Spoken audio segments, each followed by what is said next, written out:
Hi, so for this week's video about A Ticket to Ride, the reading, we were tasked to pick 6 sentences and tell about where their location, significance, and what they mean to us personally, or like how it can relate.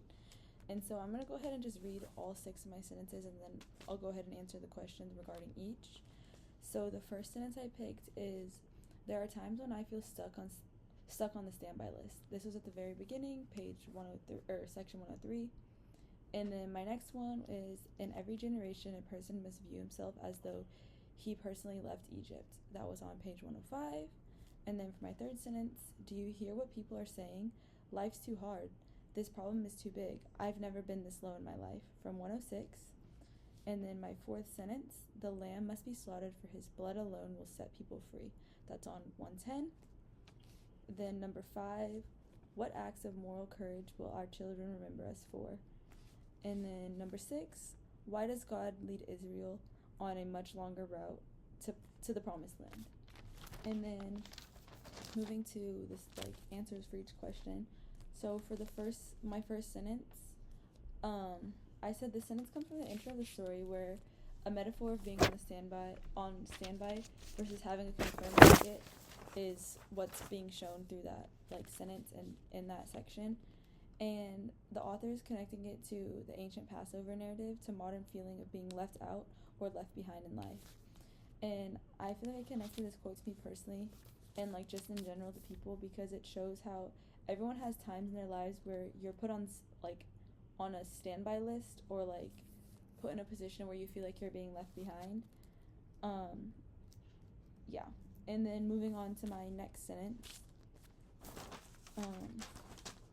which was in every generation a person must view himself as though he personally left Egypt. And I connect this quote, the second sentence is found in the section about Passover, where the author is explaining how Passover liturgy functions across generations, and the author has described how the first Passovers were conducted.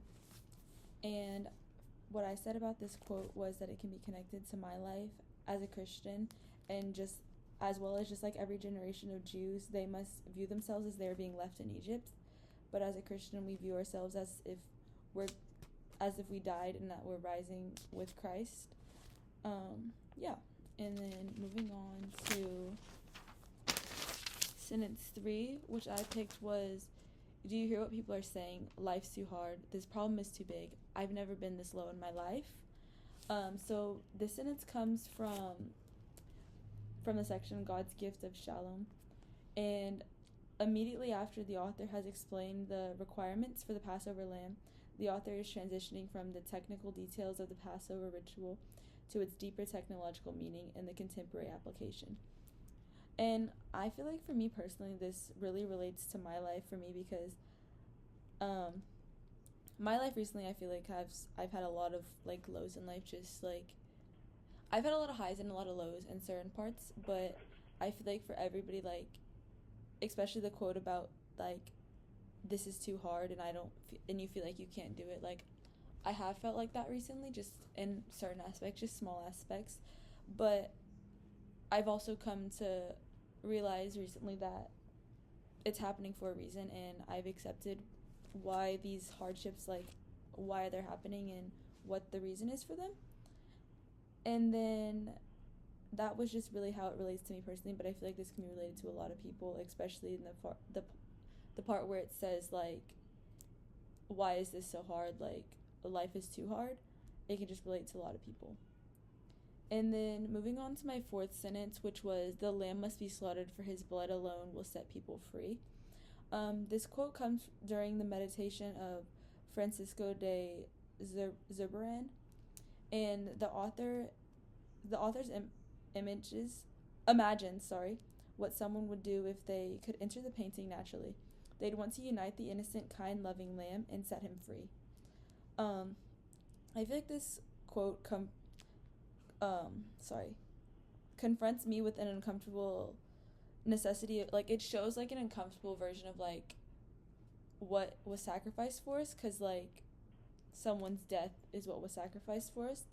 And but there's something like that in human nature that you just want to find a different way. Like, I think all human and all people would prefer somebody not have to die in a gruesome way, where like, and we'd also just prefer that like no one has to die, which unfortunately like that's not the case, but that's just a way it relates. And then moving on to sentence 5, this sentence comes at the end of the chapter, where the author contrasts with Judith Rich Harris in claiming that parenting doesn't matter, arguing instead that we teach and model for our children has profound significance. And so for me, I said that this sentence makes me personally think about my own life and how things my parents did for me, like growing up, and like showing me right morals and just things like that and teaching me. I feel like that's something that like they pass on to me, and that's something that I will use for my future children and just like continue to pass along through generation. And then for my sixth and final sentence, this sentence came from the very end of the reading, and it comes immediately after the Passover and the conservation of the